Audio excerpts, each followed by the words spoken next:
Shalom, que Dieu vous bénisse, que sa grâce demeure sur vous. Mon nom est Ange Josaphat et nous sommes à notre émission Anakazo du mardi. Anakazo signifie contraint, obligé et forcé. Le diable est contraint, obligé et même forcé de libérer vos bénédictions et vos grâces. Voici maintenant 2 semaines, nous n'avons pas pu faire nos émissions Anakazo parce que nous étions très occupés. Mais par la grâce de Dieu, nous reprenons nos émissions de grâce, de puissance et d'autorité. Beaucoup de témoignages, beaucoup de miracles se manifestent et Dieu fait des choses exceptionnelles et époustouflantes. Nous préparons notre grande campagne et notre grand programme annuel Anakazo 2024 qui débutera du 7 juillet au 28 juillet 2024. Ce lieu se tiendra au niveau de 12 rue de la République, 95 200 au niveau de Sarcelles. Ça sera le mercredi et le dimanche et Dieu nous fera beaucoup de bien. Tu n'as pas encore téléchargé l'application Anakazo? Va sur Apple Store, sur Play Store, télécharge la nouvelle version Anakazo et active la notification. Dieu va nous visiter. J'aimerais dire à quelqu'un ce matin que reste concentré et connecté sur Dieu. Nous voulons lire un texte rapidement dans le livre de Psaume chapitre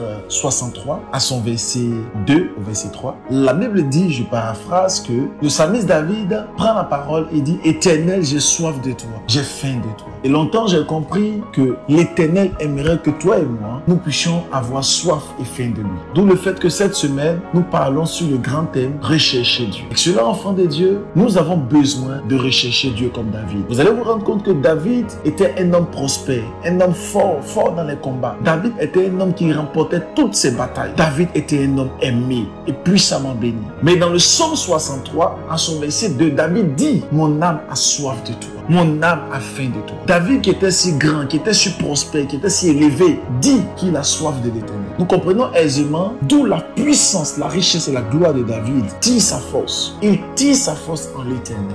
Voilà pourquoi nous devons être comme David, être des personnes qui recherchent le cœur de Dieu. David dit qu'il avait soif de Dieu. Il voulait encore plus. Parce que David n'était pas rassasié de Dieu en fonction du nombre de finances qu'il avait. David n'était pas rassasié du roi des rois en fonction du nombre de finances dans son compte en banque ou le nombre de kilos d'or qu'il avait en réserve. David avait soif parce qu'il aimait Dieu. Et donc ça faisait en sorte que malgré qu'il avait abondamment de biens, malgré qu'il était puissamment riche, David cherchait toujours l'Éternel. J'aimerais prier en ce matin que l'Éternel te fasse grâce à toujours le chercher, que tu puisses toujours rechercher le roi des rois, que tu puisses chercher et rechercher l'Éternel des armées et que l'Éternel fasse de toi un sujet de gloire, un sujet de grâce. Je prie pour la vie de quelqu'un ce matin, que ta vie de prière monte, que tu commences à rechercher Dieu, que tu passes du temps avec l'Éternel, que l'Éternel te transforme et qu'il fasse de toi un sujet de gloire et un sujet de grâce. Que Dieu te bénisse, que sa grâce demeure sur toi. Si cette parole t'a fait du bien, n'hésite pas à mettre les cœurs,